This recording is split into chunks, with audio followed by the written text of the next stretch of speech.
Every time you are affirming, you're praying to God. Every time you are thinking, you're praying to God. God does not judge you, but provides you with what you pray for, and that does not mean that you have to be scared of what you think. You just have to conduct your thoughts in a positive manner. Since our childhood, we have been told to pray for the things that we want to happen. Either the one who told us to pray didn't know what it was all about, or we ourselves took praying in the wrong light. Instead of talking to God and asking Him to provide, we started begging Him. Please do this. Please do that. Some of you even started bargaining with God by saying that if you did this, I would never skip school. Those beautiful childhood memories. No doubt the prayers worked at that time, but why was it so? It was because of faith. We were simple, and we had faith that things would happen.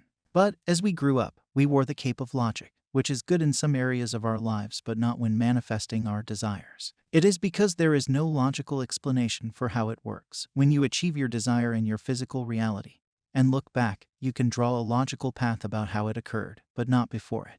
In the book, Prayer, The Art of Believing, Neville stated that imagination and faith are the only faculties of mind needed to create objective conditions. The faith required for the successful operation of the law of consciousness is a purely subjective faith, and is attainable upon the cessation of active opposition on the part of the objective mind of the operator. It depends on your ability to feel and accept as true what your objective senses deny. Neither the passivity of the subject nor his conscious agreement with your suggestion is necessary, for without his consent or knowledge, he can be given a subjective order, which he must objectively express. It is a fundamental law of consciousness that we can have immediate communion with another through telepathy. Can you see now how important imagination and faith are in the reality creation process? Prayer is one such tool that can help you create your reality. There are many definitions of prayer, or, as I say, people define prayer in many ways. But I am going to tell you what I think it is all about, and you will know that it is much more than begging to God. Generally, when you prayed, you temporarily shut down your senses.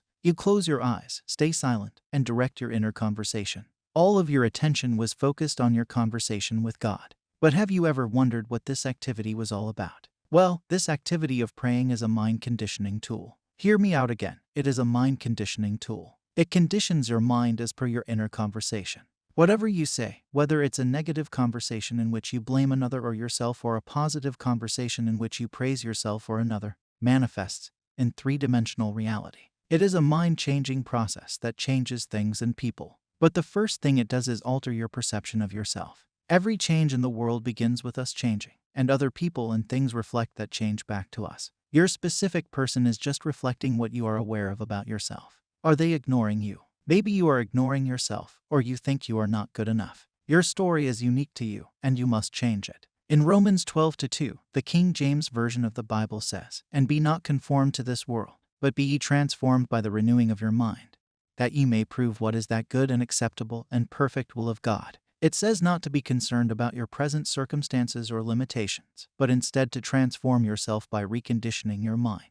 As I told you, prayer is a mind conditioning tool, and it is consciously used by many daily. Prayer modifies or completely changes our subconscious assumptions, and a change of assumption is a change of expression.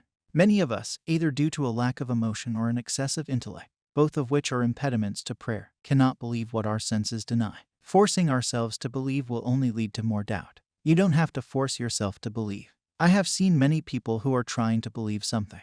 Well, it does not work that way. Belief develops on its own when your imaginal act manifests in your physical reality, and when it develops, it works on autopilot to manifest that which you believe, and hence you play the game of beliefs. Many of you pray for other people to change, but you fail to notice that the other person is the one you pushed out. It will change you before it changes someone else. The beauty of prayer is that it can be done without any physical effort. It is not necessary to close your eyes in order to pray. You can pray while walking, while doing your daily chores, while washing dishes, or while sitting on your couch. You can talk to God without any physical effort, as all is done in your imagination.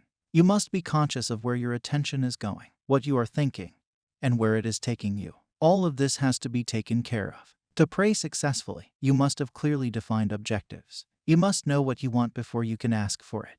You must know what you want before you can feel that you have it, and prayer is the feeling of fulfilled desire. It does not matter what it is you seek in prayer, where it is, or whom it concerns. You have nothing to do but convince yourself of the truth of that which you desire to see manifested.